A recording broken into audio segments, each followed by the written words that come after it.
Hello lovelies, in this video we're going to be doing a grade 9 analysis of Macbeth Act 2. So all of the things that went on in this act, which characters were involved in doing what, the key quotes, and then why they did it, and linking through to all of the symbolism. If you want more help than this, then over on the website there's a free set of questions, free set of flashcards to really help you revise, to really make sure you've got all of the key facts sorted, as well as all of our example grade 9 essays. Now moving on to Act 2, Scene 1 of Shakespeare's Macbeth, the tension and foreboding that are displayed before Duncan's murder are palpable and intense. This scene carefully weaves together themes of darkness, guilt, supernatural influence and the inevitable judgment of divine forces like God. It engages the Jacobean audience's beliefs and fears. Banquo's remark that there's husbandry in heaven, the candles are all out in this scene immediately sets the tone of unease. He is with his son Fleance outside of the castle and he is on edge. The metaphorical darkness that cloaks the castle not only reflects the physical absence of light, but it also symbolises the moral darkness that Macbeth is about to plunge into. The term husbandry intriguingly suggests that even the heavens are managing their resources and almost moving the stars around, perhaps in preparation for Duncan's soul, hinting at the king's impending doom. This observation subtly recalls earlier instances where Macbeth and Lady Macbeth called upon darkness to mask their deeds, reinforcing the theme of appearance versus reality. For a Jacobean audience, this darkness would also imply the inescapability of divine judgment, suggesting that no sin, especially regicide, can be hidden from God's omniscient gaze. Banquo's unease, evidenced by his insomnia and quick reaction to a mere sound even when Macbeth arrives, further heightens the scene's tension. His reference to the heavy summons of sleep which feels like lead upon him metaphorically highlights the weight of his concerns and maybe even his suspicions. Given his knowledge of the witch's prophecies, Banquo's wariness around Macbeth could be read as early signs of suspicion or, at the very least, a deep-rooted unease stemming from their supernatural encounter. The Jacobean belief that demons were responsible for troubling dreams aligns with the notion that the witches have indeed sown the seeds of chaos and corruption, influencing the natural order and the characters' mental states. The interaction between Banquo and Macbeth in this scene is visibly awkward and uncomfortable. It brings about suspicion and exposes Macbeth's now apparent duplicity. And if you are duplicitous, it just means you are two-faced. Banquo's reference to his dreams of the three weird sisters and their partial truthfulness to Macbeth serves multiple purposes. It doesn't only magnify the impact of the supernatural on Banquo and his state of mind, but it might also be subtly probing Macbeth too. He might be seeking to gauge his friend's belief in the prophecies or his ambitions. For a Jacobean audience, like we said before, they were familiar with the belief that demons influence dreams, so him having this conversation with Macbeth would have resonated deeply with the audience, linking the witches directly with manipulation, and, as we said, it foreshadows the chaos they've unleashed upon the natural and moral order in Scotland. Now Macbeth's response to Banquo is telling as well. His offer of honour to Banquo for his consent acts as a bribe in his yet undisclosed plans. Macbeth is actually just trying to secure Banquo's loyalty, acknowledging Banquo's significant role in the witch's prophecy and his potential threat, or support to Macbeth's ambitions. At present, don't forget, Banquo is the only one that has reason to be suspicious, because if anything happens to Duncan at this castle, then it's going to look likely, from Banquo's perspective, that Macbeth did it, because he would have reason to after what the witches said to him. Now, when Macbeth makes this offer and he makes this bribe, Banquo's noble reply emphasises his desire to maintain his honour and keep his allegiance clear, and it reflects his moral integrity. He says, "So I lose none in seeking to augment it, but still keep my bosom franchise and allegiance clear, I shall be counselled." He essentially says so long as he can keep his conscience clear, he is happy with Macbeth's offer. Now, this insistence on keeping his bosom franchised reveals Banquo as a character striving to navigate the turbulent moral waters that Macbeth has already begun to drown in. It also subtly sets Banquo apart, marking him as a character of principle in a play increasingly dominated by betrayal and moral compromise. So this is really where you start to see the difference between Banquo and Macbeth, because where Macbeth has already sort of fallen into this trap and fallen victim to his hamartia, Banquo is not the same. So what we could say is that Banquo is a foil to Macbeth, and a foil is a character that completely contrasts another with the purpose of exposing the personality of the latter. So as an example, in this case, by exposing Banquo as such an honourable and morally principled man, it only serves to expose Macbeth as even more immoral and corrupt because they are so different. Now this dialogue is absolutely full of tension and ambiguity. It's a real clever depiction of the shifting of power dynamics and loyalties that characterise Macbeth, where we would have maybe once considered Macbeth and Banquo as the best of friends. We now see that he is paranoid, concerned about Banquo, and Banquo is slightly, potentially a little bit worried about him as well.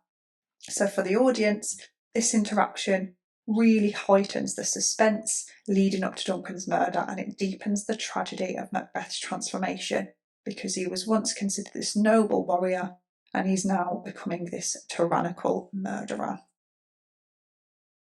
Now, moving on to the soliloquy, we've got Macbeth's soliloquy, really famous one, and it's after Banquo and Fleance have left. Don't forget, soliloquies are spoken to the audience while the character is alone on stage.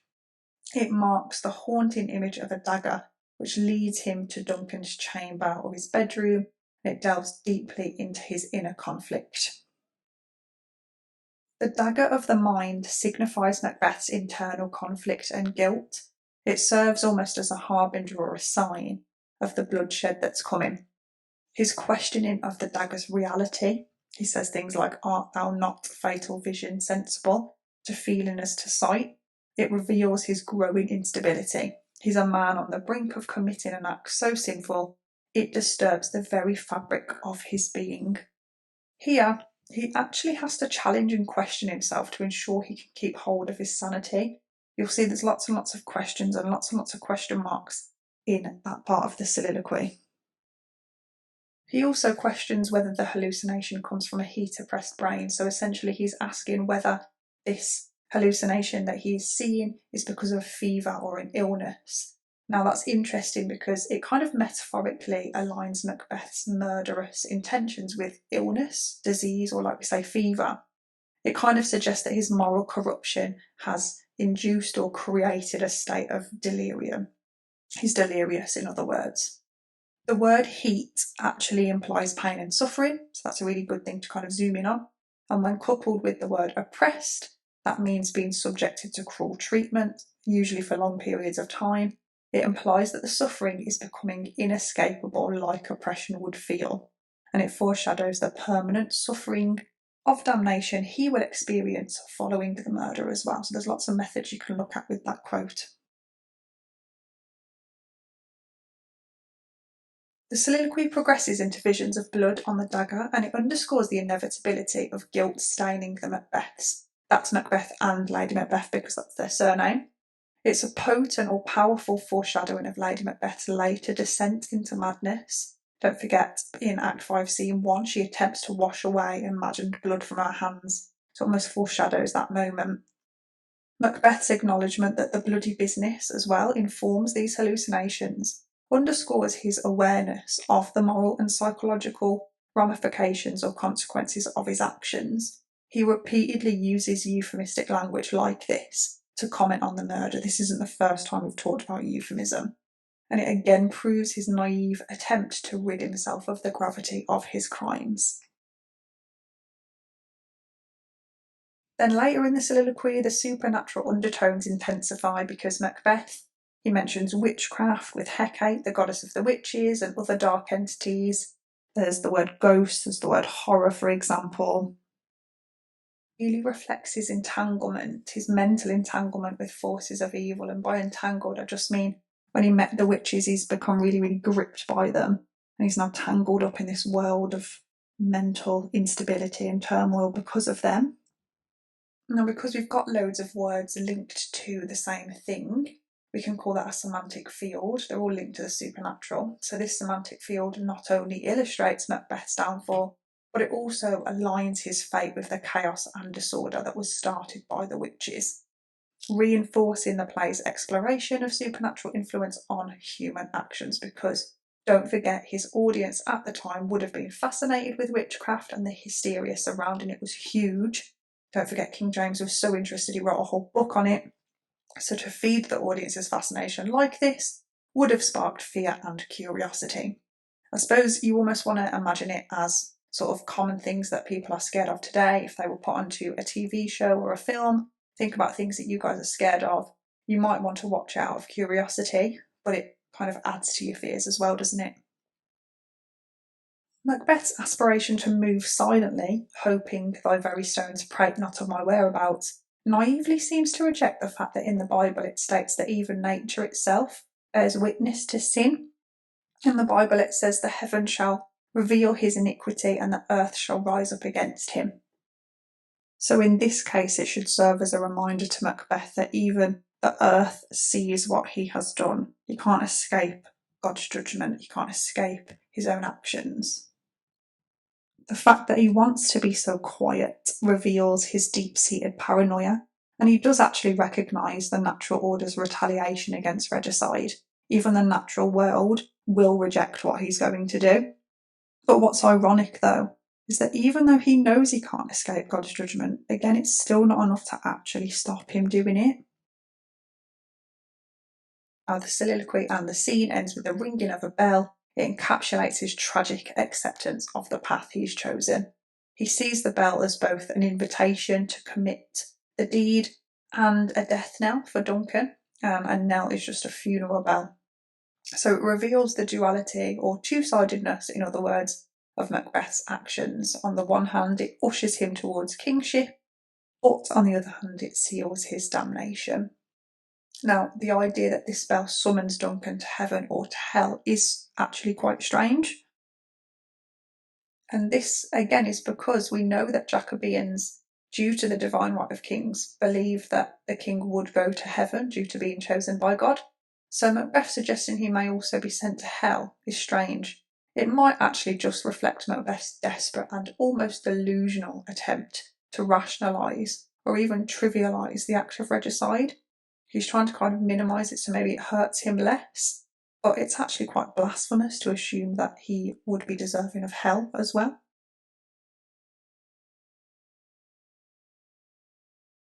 So thinking about purpose then, when Shakespeare crafts this scene, he's not only propelling the narrative towards its dark climax, but it also deeply engages with the Jacobean audience's many anxieties around regicide, the supernatural, and divine judgment. Ultimately, it serves to support King James in that sense because it reveals the consequences of those who dare transgress the great chain of being, like the gunpowder plotters attempted to do.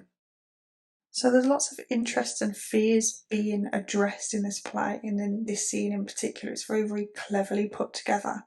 So this meticulous and careful construction of the soliloquy, coupled with that really horrible and ominous atmosphere, serves to heighten the tension and expose the play's tragic trajectory. It's marking a pivotal moment where the natural order within Scotland begins to unravel. Act 2, Scene 2 of Shakespeare's Macbeth plunges the audience into the immediate aftermath of Duncan's murder. It's a pivotal moment that of course alters the course of the play and its characters. This scene explores psychological turmoil, moral conflict, and supernatural influence, and it's displayed through Shakespeare's use of language, biblical allusion, and the exploration of Jacobean themes such as divine right and regicide's damning consequences.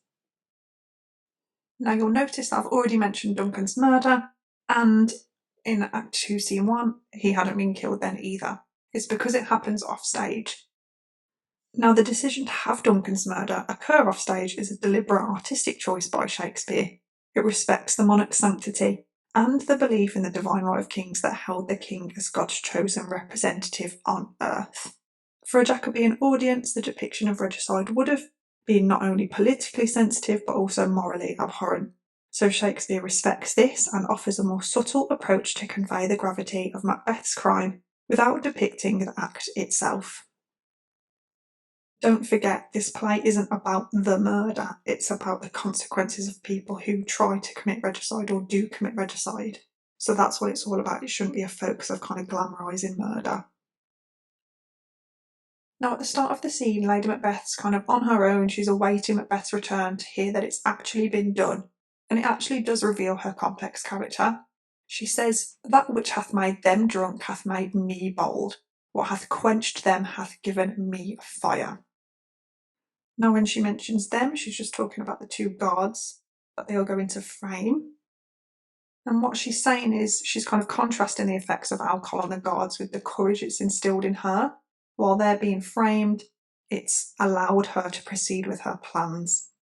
So the use of bold and fire emphasises her determination and her fiery spirit, and those are characteristics that propel her actions early on in the play. Obviously, fire connotes strength and even destruction, but her tone almost conveys pride in this. She's proud that she is bold and fiery. She seems almost empowered by the fact that they will remain undetected because of the framing of the guards. However, in the same conversation, in the same piece of dialogue, her alarm at the owl's shriek when she says, "Hark, peace, it was that owl that shrieked," betrays a flicker of vulnerability, hinting at the internal conflict and fear that underpin potentially her facade of strength. She appears frightened by every sound, in fear that the plan will be uncovered should any single guest wake up. Now, don't forget, she's the powerful one in terms of the dynamics in the relationship at the moment, but there are subtle hints early on that potentially she's not as strong as she sort of portrays herself to be. And that does track, considering later on in the play we obviously see her mental sort of downfall. Macbeth's entrance with the bloody daggers further unravels the couple's psychological state. Initially, Lady Macbeth doesn't actually notice his entrance because she's still too engrossed in the noises that she can hear and thinking about the plan going ahead successfully without anybody waking.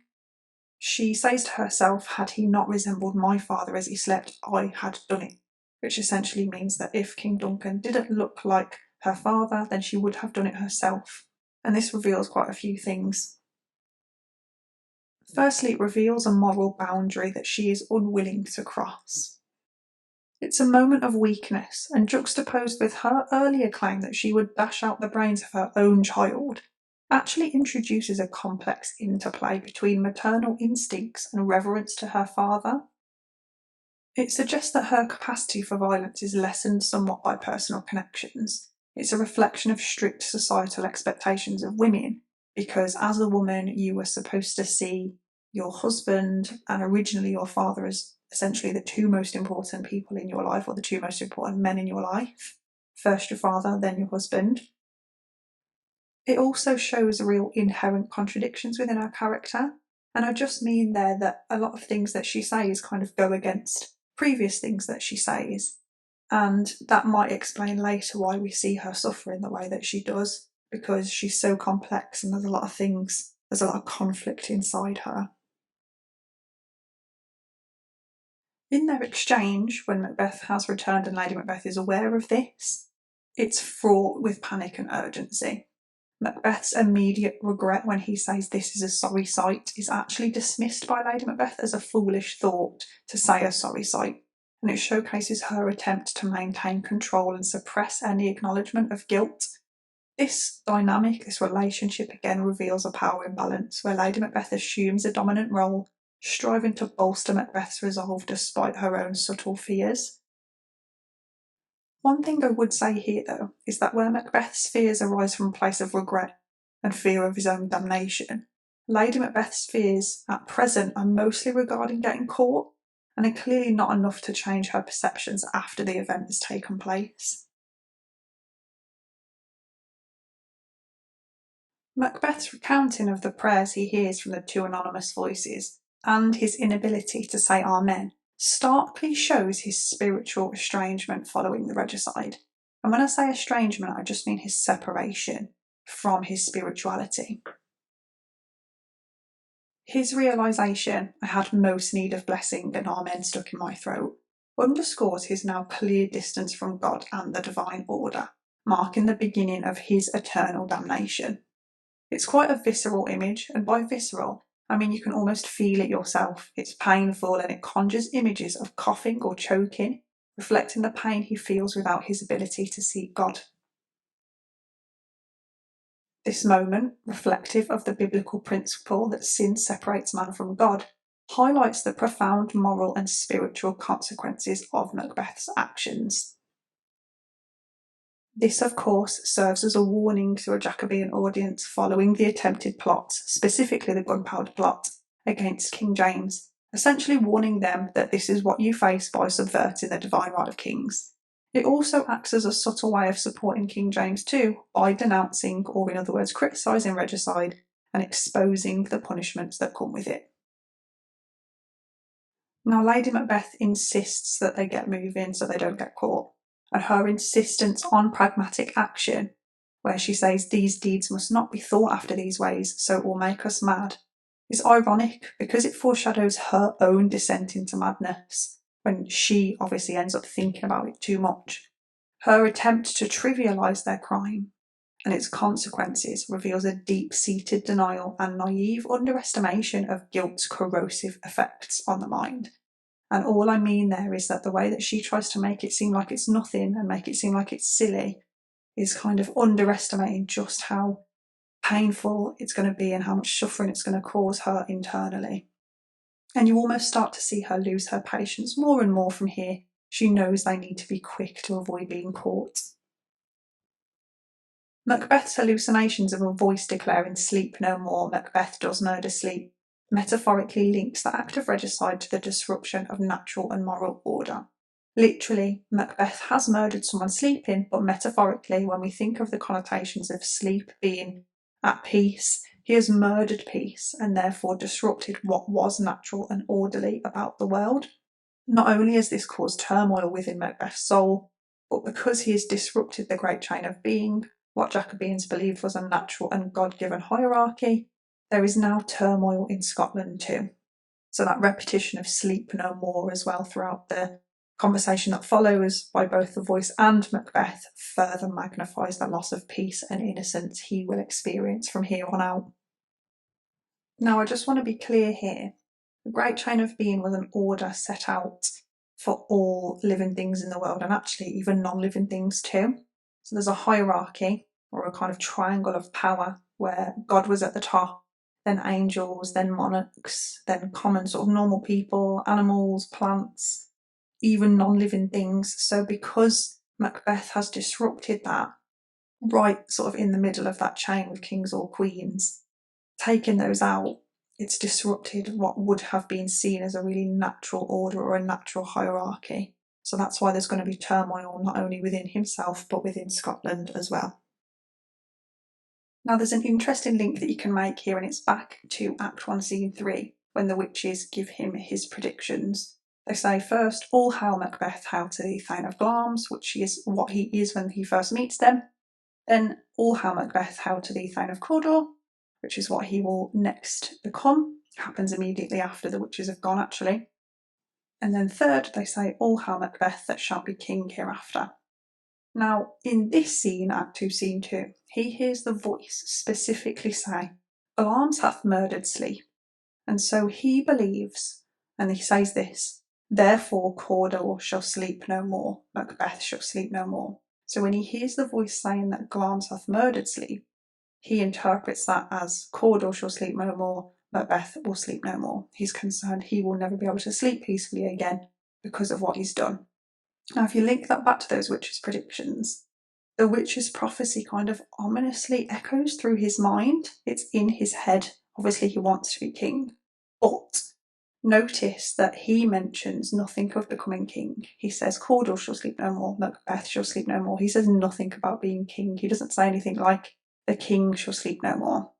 He mentions nothing of a king like they did. He only mentions Glamis and Cawdor, which suggests that deep down, perhaps even subconsciously, he knows even if he does get the crown, he will never truly be a real king because, of course, he is not going to be chosen by God. And this theory does seem to make sense because later on, You only have to look at how paranoid he gets at the thought of anybody getting in his way. He knows that he's not supposed to be rightfully there. He's not a rightful king like Duncan was or like Malcolm should be. He defends his title obsessively, perhaps because deep down he knows it's not really his to hold.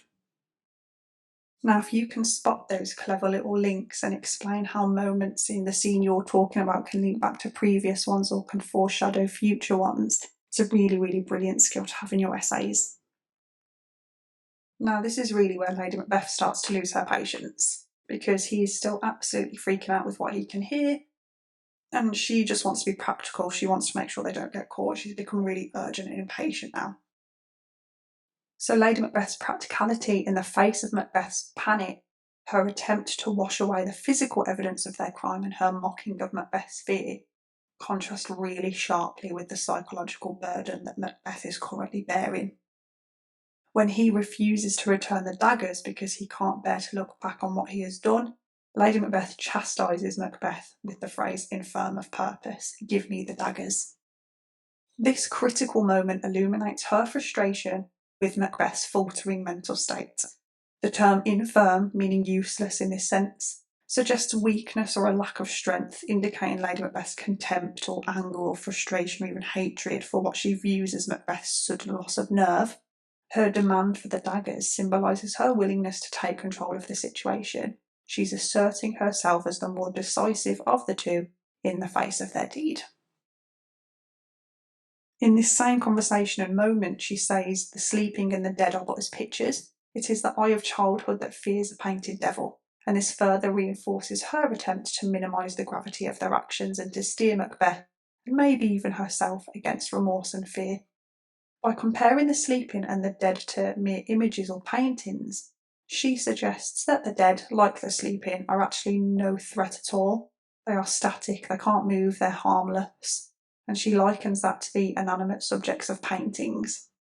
By using this analogy, or this comparison, Shakespeare shows her naive attempt to distance themselves from the guilt of the murder by dehumanising their victim, reducing Duncan to nothing more than just a dead body who has no power to affect the living. If he is dead, he can't cause them any more suffering, is essentially what she's arguing, which is very naive of her, as we know. The reference specifically to that eye of childhood that fears a painted devil is particularly interesting because she suggests that his fears are irrational and childish. Lady Macbeth's use of this imagery is an attempt to shame Macbeth for his cowardice, likening his fear to that of a child scared of fictional monsters almost. We might link this to the theme of appearance versus reality, since she did just admit that she would have done it herself if King Duncan didn't look like her father. So it suggests she even has to put on a front before her own husband too. It therefore reflects Lady Macbeth's desperation to maintain their facade of normalcy and control. The motif of hands symbolising action and guilt becomes a recurring image throughout the play that haunts the Macbeths. In this case, Macbeth asks himself, "Will all great Neptune's ocean wash this blood clean from my hand?" And Lady Macbeth claims a little water clears us of this deed in response. And it reveals antithetical, or opposite in other words, perceptions of guilt. So there are opposite perceptions of guilt there. While Lady Macbeth underestimates the stain of their crime, Macbeth recognises its damaging impact. It foreshadows their inescapable and tragic downfall. Now, I do think it's worth looking really closely at this quotation from Macbeth because he recognises God's rejection. As don't forget, they believed the monarch was chosen by God. By calling on Neptune, the Roman god of the sea, Macbeth acknowledges his transgression against God and naively looks elsewhere for cleansing and redemption. His plea also reflects a sense of desperation and resignation as he realises the enormity of his crime and the inevitable consequences that await him. He knows he can't turn to his own God anymore, so he looks elsewhere, showing his acceptance of damnation. Now, in the Bible, if you want to kind of link here in terms of context, it says, "You shall not have any other gods before me. You shall not make for yourself an idol or a likeness of anything in the heavens above or on the earth below, or in the waters beneath the earth. You shall not bow down before them or serve them." Now, essentially what that means is that in the Bible it argues there should be no other God for you to worship before God himself. Now, ironically, Macbeth seeks help elsewhere, but by seeking another omnipotent force away from the Christian God that he worships, he commits further sin, as in the Bible. Obviously, as we've just seen there, it literally warns against putting another God before him. Now, finally, towards the end of the scene, they try to compose themselves and initiate their facade of innocence. They get their nightgowns on and look as if they've been awoken themselves. That's the intention. That's what Lady Macbeth's been trying to encourage. And the final line of the scene is almost sombre and poignant. It's quite a quiet and sombre moment for Macbeth, and the regret is almost palpable. We can almost feel it. Macbeth says, "Wake, Duncan, with thy knocking, I would thou couldst." And all that means is, I wish that the knocking that I can hear would wake Duncan up. And in wishing to awaken Duncan with the knocking, Macbeth expresses a futile, or pointless in other words, desire for redemption. He knows it's futile. He's desperate to escape his sin. And it's a clear acknowledgement of his remorse and the fact that his sin is definitely irreversible. This sombre conclusion to this scene emphasises the enormity of Macbeth's crime and the play's central themes of ambition, moral corruption, and the quest for power at the soul's expense. Now, in terms of the purpose, in Act 2, Scene 2, we get this really deep exploration of regicide's aftermath. We look at themes of guilt, ambition, and damnation, and how it resonates with a Jacobean audience and continues to captivate modern audiences too. The interplay between Macbeth and Lady Macbeth, their reactions to the murder, and the supernatural and biblical allusions enrich the play's moral and psychological depth. It offers a timeless reflection on the nature of evil and the consequences of transgressing moral and divine laws. In Act 2, Scene 3 of Shakespeare's Macbeth, the introduction of the porter scene serves as a momentary relief from the play's escalating tension and horror, following the sinful act of regicide committed by Macbeth. Now, this is a scene you don't want to ignore, and it actually came up in an exam one year, and it gets glossed over, often because of time constraints at school. Now, it serves as an important reminder to know the whole text. That doesn't mean you need to memorise every single line, but you do need to understand each scene. So I've sort of combined Scene 3 and Scene 4 for this video, purely because I wanted to explore generally the immediate aftermath of the murder. Now, essentially, at the start, the porter humorously imagines himself as the gatekeeper of hell, and he casts Macbeth's castle in a really sinister light, transforming it from a pleasant seat of royalty into the figurative gates of damnation. By this, I'm just referring to the fact that the castle was initially described by Duncan for its welcoming atmosphere, but it has become the scene of the king's murder, effectively sentencing Macbeth to eternal damnation. The transformation of the castle, portrayed by the porter, not only underscores the gravity of Macbeth's sin, but also foreshadows the tragic downfall that awaits him, much like the souls the porter jestingly admits to hell. The comparison of Macbeth to Lucifer later in the play cements this imagery, presenting Macbeth's ambition and subsequent actions as a fall from grace, akin to that of the fallen angel. Through the porter's drunken ramblings, Shakespeare subtly alludes to the castle's newfound status as a gateway to hell, a place where deeds of greed, deception, and treachery lead to one's ultimate ruin. Now, specifically, the characters the porter imagines at the gates of hell are a farmer, an equivocator, and a tailor, and they serve as metaphors for Macbeth's own journey to kingship, marked by greed, deceit, and usurpation. First, a farmer who arrives at the gates because of his own greed mirrors Macbeth's ambition and the dire consequences it brings, foreshadowing his inevitable punishment. So just for this next one, an equivocator is a person who carefully words things and speaks in a really unclear way, deliberately to conceal the truth. So where it says here's an equivocator that could swear in both the scales against either scale, who committed treason enough for God's sake, yet could not equivocate to heaven, reflects Macbeth's moral ambiguity and his manipulation of the truth to achieve what he wants. And obviously we're going to see a lot of that in the scenes that follow. The porter implies that this equivocator he's imagining could argue for both sides with his clever wording. And this one's a really interesting one actually. because Shakespeare's reference to the equivocator holds kind of a particular resonance for the audience at the time, a contemporary audience, as it draws a kind of parallel to Father Garnet, who was involved in the gunpowder plot slightly. Now, he was a priest arrested for his complicity in the gunpowder plot because he famously used equivocation to avoid being executed. He was criticised for his equivocation when hiding the truth about a confession he heard from one of the plotters. So he wasn't directly involved, but he was complicit.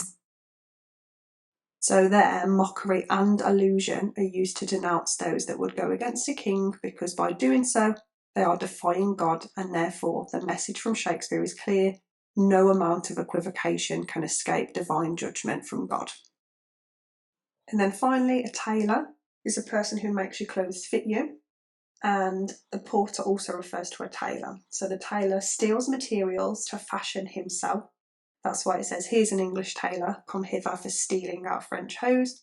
And essentially this symbolises Macbeth's theft of the throne and the titles that were not rightfully his. So all of those figures together encapsulate the sins that lead to Macbeth's downfall, emphasising the theme that such transgressions inevitably lead to moral damnation. Now Macduff and Lennox then enter, and after a brief conversation with the porter, they are concerned that their knocking might have awoken Macbeth. This is, of course, an example of dramatic irony. The audience is very aware that Macbeth has not actually slept. Macbeth's entrance and his interaction with Macduff and Lennox marks the commencement of duplicity and deceit that essentially defines his whole reign as king. Macbeth's claim that Duncan is still asleep and his expression of delight at having hosted him are laden or full of irony and serve as a facade to mask the horror of his actions. His minimalistic responses, or his short responses in other words, to Lennox and Macduff's inquiries highlight his nervousness and his desperate attempt to navigate the conversation without revealing his guilt. The minimal responses are telling. It underscores the psychological burden Macbeth is carrying.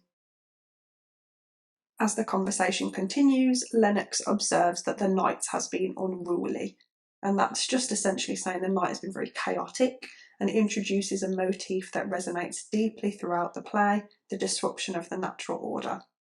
His description of the earth as feverish and shaking is a potent metaphor for the societal and supernatural disarray that's been triggered by Duncan's murder. This imagery essentially aligns with the Elizabethan and Jacobean concept of the Great Chain of Being, and that's a hierarchical structure that I'm sure you know of. The hierarchy positions the king's divine right to rule as something that creates harmony, because that structure is as it should be, and if this structure is disrupted, there is going to be chaos. Macbeth's usurpation of the throne then therefore represents not only something that isn't actually his, but a dangerous violation of the natural and divine order, leading to chaos both in the human world and in the natural world as well.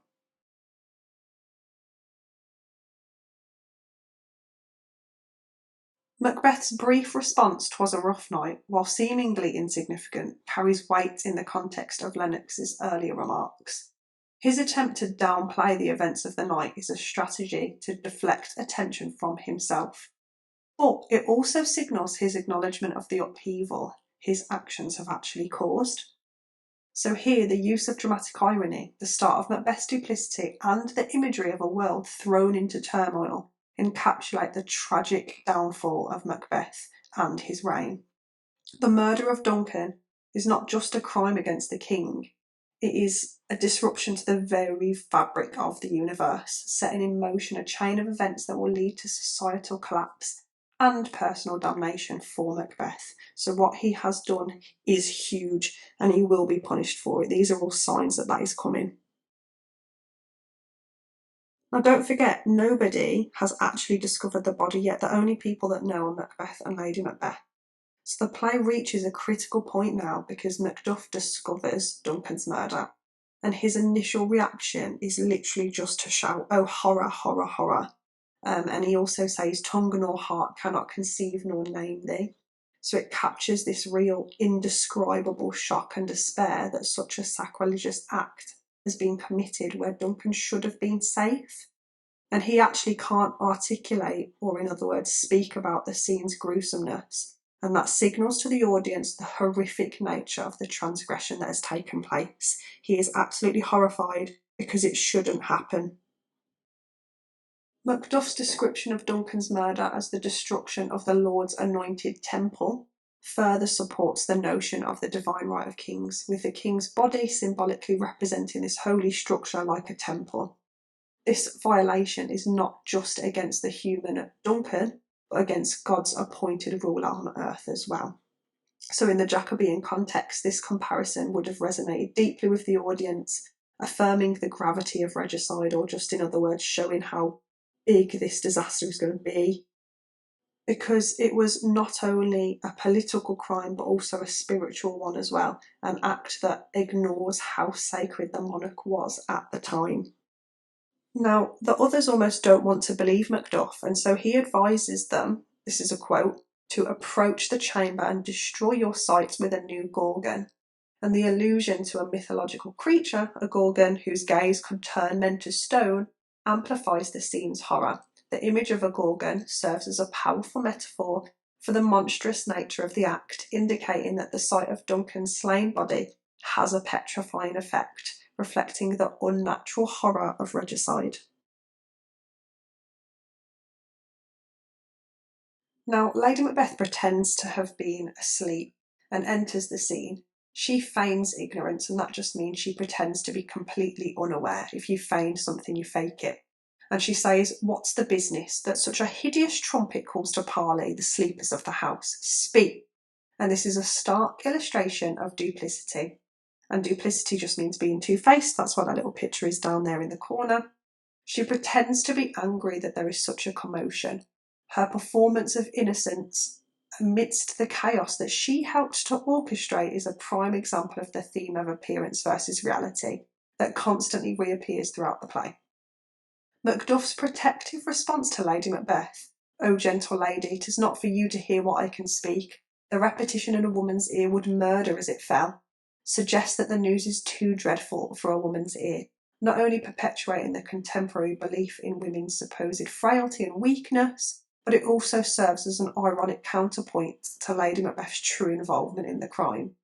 His assertion underscores the gender expectations of the Jacobean era, while furthering the motif of deceptive appearances. She can essentially use her femininity to appear innocent and weak and vulnerable, and it works really, really well for her in this moment. Now, obviously, the panic continues, and Macbeth expresses this wishful kind of thought. "Had I but died an hour before this chance, I had lived a blessed time."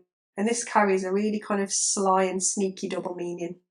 To the unaware, the people surrounding him, it reflects a nobleman's sorrow for his king. He's grieving, he's really distraught. He wishes that he didn't have to live in a world without Duncan in it, and if he died an hour ago, he wouldn't have to. But then also you've got this kind of more subtle, sneaky reveal from Macbeth as well. So to the audience, it actually reveals Macbeth's inward torment and the realisation that his soul is now eternally stained with regicide's guilt. So if he could have died an hour ago, he would have never felt this guilt. So that's the kind of double meaning there. And it captures Macbeth's duality, or in other words, the two sides to him, as both the mourner, the griever, and the murderer. And that's a man trapped between his ambitions and the devastating consequences of his actions. This is actually another example of equivocation as well, because he cleverly speaks his true feelings, but in a way where nobody's going to suspect him. Now, at the end of this extremely tense scene, the sons of Duncan, Malcolm and Donalbain, are seemingly very aware that somebody is lying around them.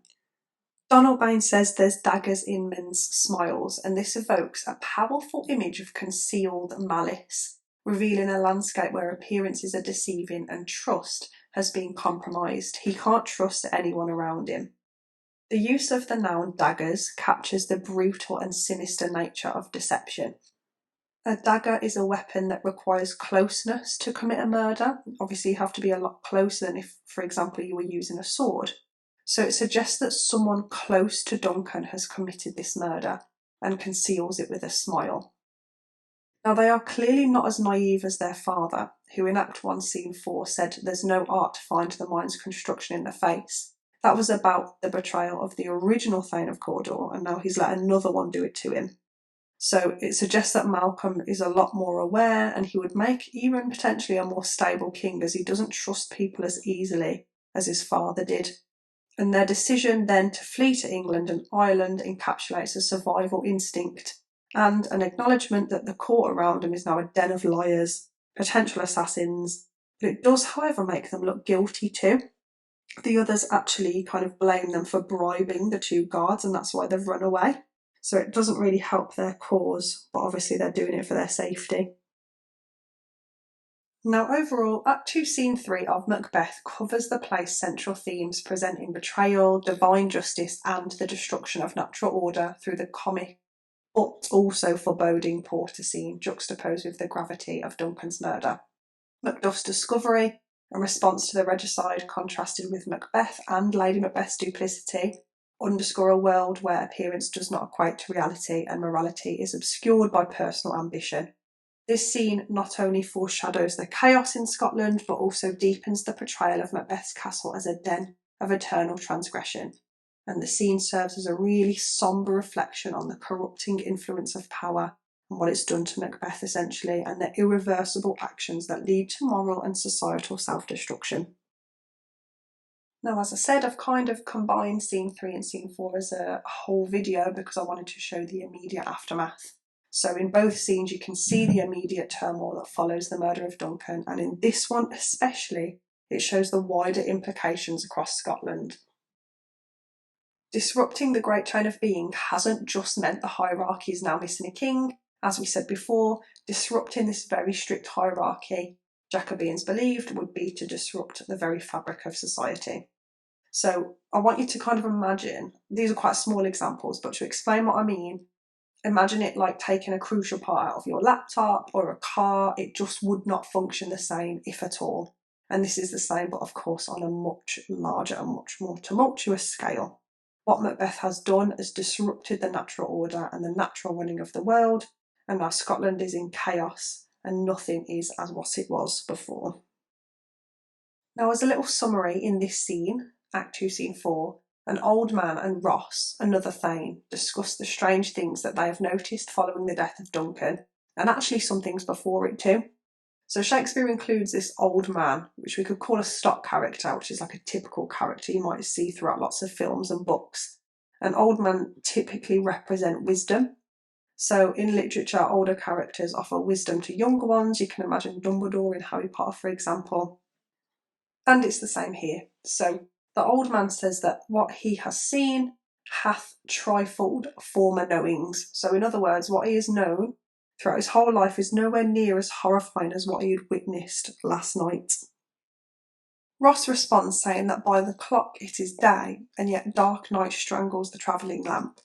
So in other words, he's saying that it should technically be daytime, and technically is daytime, but the darkness is kind of personified to be strangling the sun, and so therefore it appears to be unnaturally dark for this time of day.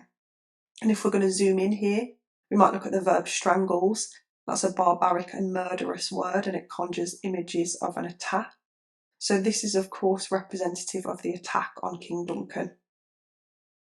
Furthermore, just as the sun provides light and life to the world and has now been extinguished by darkness, Duncan, as God's representative on earth, cannot provide light to his subjects anymore either, because he has been extinguished by something dark, in this case Macbeth. And on a wider scale, it is symbolic of all things natural and rightful being taken from the earth.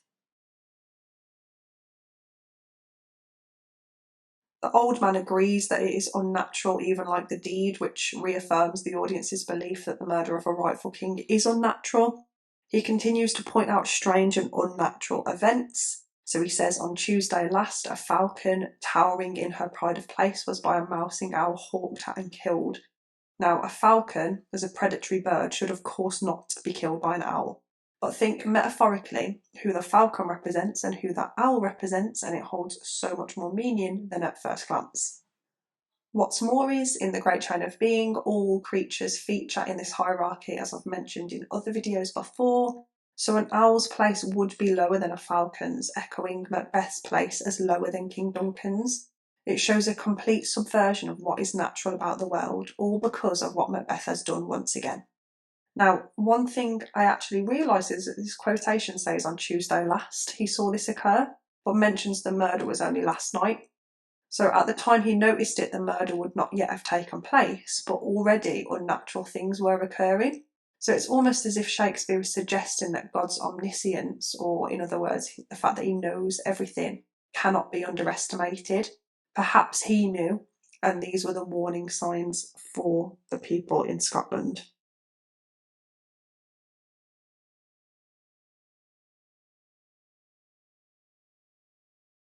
Finally, another interesting image I wanted to point out is the fact that Ross mentions Duncan's horses turned wild, to which the old man responds, "'Tis said they eat each other." Now, the animals have become cannibalistic, which is again very unnatural. We could see this in two ways. So first, that metaphorically the two horses represent Macbeth and Duncan, the murder of his fellow man, or we could see it as not only that nature is destroyed because of what Macbeth has done, as we've seen with the previous images that we've just looked at, but that now nature is also destroying itself. So as we said, the very fabric of society is being disrupted, and this is possibly the most ominous image of all of them if we view it through the lens of that second interpretation, the idea that nature is now destroying itself because of what Macbeth has done. So Macbeth, by disrupting the great chain of being, has destroyed the natural order around him, but so much so that nature has now turned on itself. And this image again serves as a terrible reminder of the wide-spanning consequences of regicide to his contemporaries, to the audience, in other words. Now, one thing I do want to say is that there's lots of quotations that we've explored today, and obviously lots of quotations that I've explored through these lesson videos as well. You don't necessarily have to remember every single one of them word for word. I'm just giving you a good idea of lots of different images you can explore, lots of different original ideas for you to explore. But you don't actually have to remember them word for word. And actually this goes for any that we've looked at. But even to remember the images, for example, of horses eating each other, or the image of a falcon being killed by an owl, or the image of the sun being strangled by darkness are fine, so long as you can analyse the symbolism and the purpose of them like we've just done. So you are still analysing writers' methods, even if you don't get the exact quotation. And this is really, really important because nowhere on that mark scheme does it say quotations, it says references. So you can refer to horses eating each other, and you can refer to the sun being strangled by darkness, rather than the idea of a travelling lamp if you can't remember that quotation exactly. Now, just to finish off the scene so you know how it ends, Macduff arrives and explains to Ross and the old man that it was the two guards that killed Duncan. That's obviously as per Lady Macbeth's plan, and that because Malcolm and Donalbain have fled, which actually makes them look guilty too, the crown is going to fall to Macbeth and he will be coronated in Scone, which is a place in Scotland. Ouch!